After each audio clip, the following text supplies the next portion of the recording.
Hello everyone, welcome to my kitchen.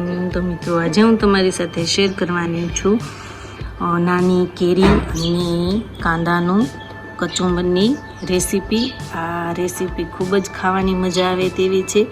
રોટલા સાથે, ભાખરી સાથે, રોટલી સાથે પણ ખાવાની ખૂબ જ મજા આવે તેવું છે। આ એકદમ ગળું, તીખું અને ખાટું એવું એકદમ સરસ આ અથાણું છે। તેને તમે અથાણું પણ કહી શકો અને તેને કચુંબર પણ કહી શકો।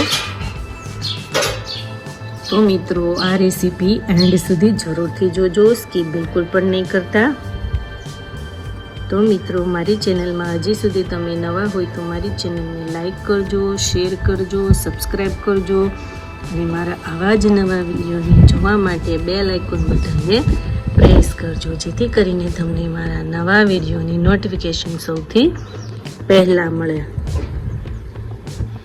તો ચાલો બનાવવાનું સ્ટાર્ટ કરીએ।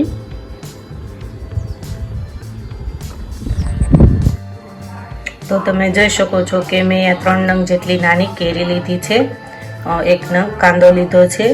તો કેરીને આપણે કટિંગ કરી લેશું અને કાંદાને પણ કટિંગ કરી લેશું।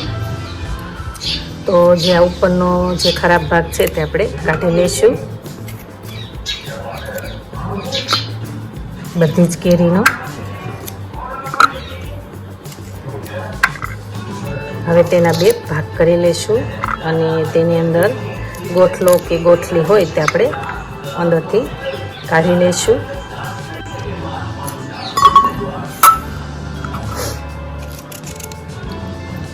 આ રીતના બધી જ કેરીમાંથી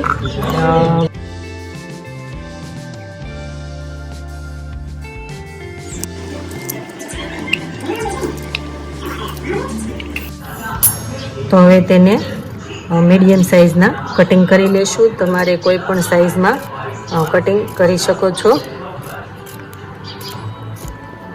હવે બધી જ કેરીને આપણે આ રીતના કટિંગ કરી લેશું, ઝીણી ઝીણી।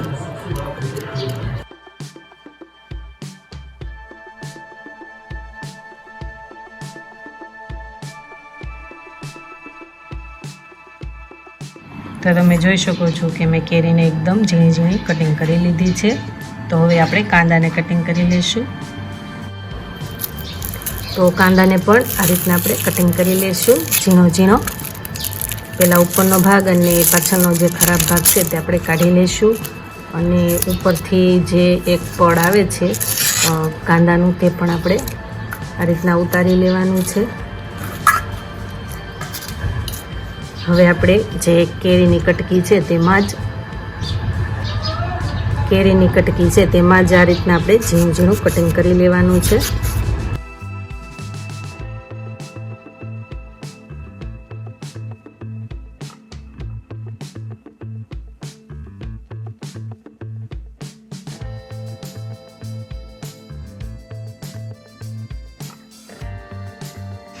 તો તમે જોઈ શકો છો કે મેં અહીંયા કાંદાને એકદમ સરસ ઝીણા ઝીણા કટિંગ કરી લીધા છે।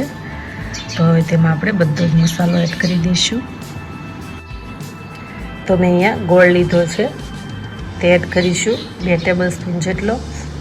જો તમારે વધારે ગોળ એડ કરવો હોય તો કરી શકો છો।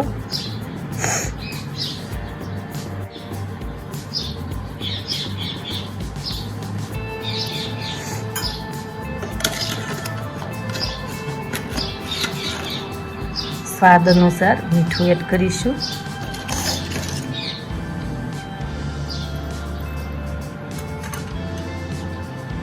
ચટણી પાવડર એડ કરીશું।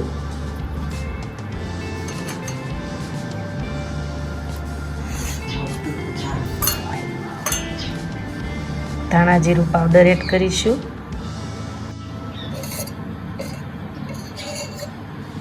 બે ટેબલ સ્પૂન જેટલું તેલ એડ કરીશું।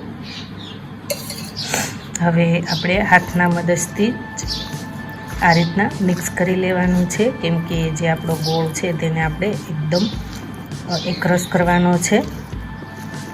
તો જે આપણે કેરીમાં મોટું વાસણ લેશું અને આ રીતના મિક્સ કરી લેશું। મોટું વાસણ લેવાથી જે અંદર જે મિક્સ કરતા આપણને ફાવે. એકદમ આપણે ગોળને એકરસ કરવાનો છે, એટલે આને એકદમ ખૂબ જ આ રીતના મસળવાનું છે, એટલે આપણો ગોળ છે તે આપણા સલાડમાં ભળી જાય.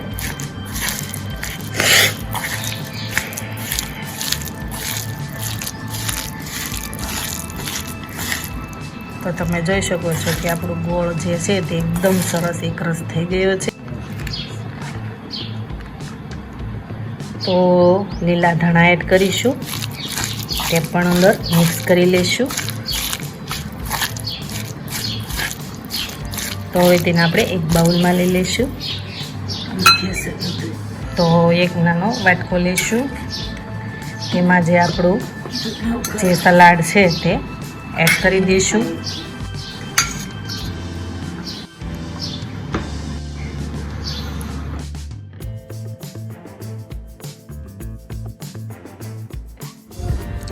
તો મિત્રો તમે જોઈ શકો છો કે આપણું કેરી અને કાંદાનું કચુંબર ગળું એવું બનીને એકદમ સરસ રેડી થઈ ગયું છે.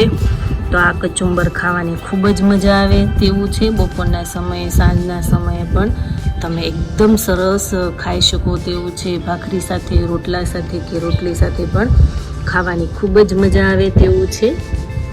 તો મિત્રો આ રેસીપી તમને પસંદ આવી હોય તો ઘરે બનાવવાની એકવાર જરૂર ટ્રાય કરજો. ખૂબ જ ટેસ્ટી અને સ્વાદિષ્ટ એવી લાગશે. અને મિત્રો આપણે હવે નવા વિડીયો સાથે ફરી મળીશું. Thank you for watching.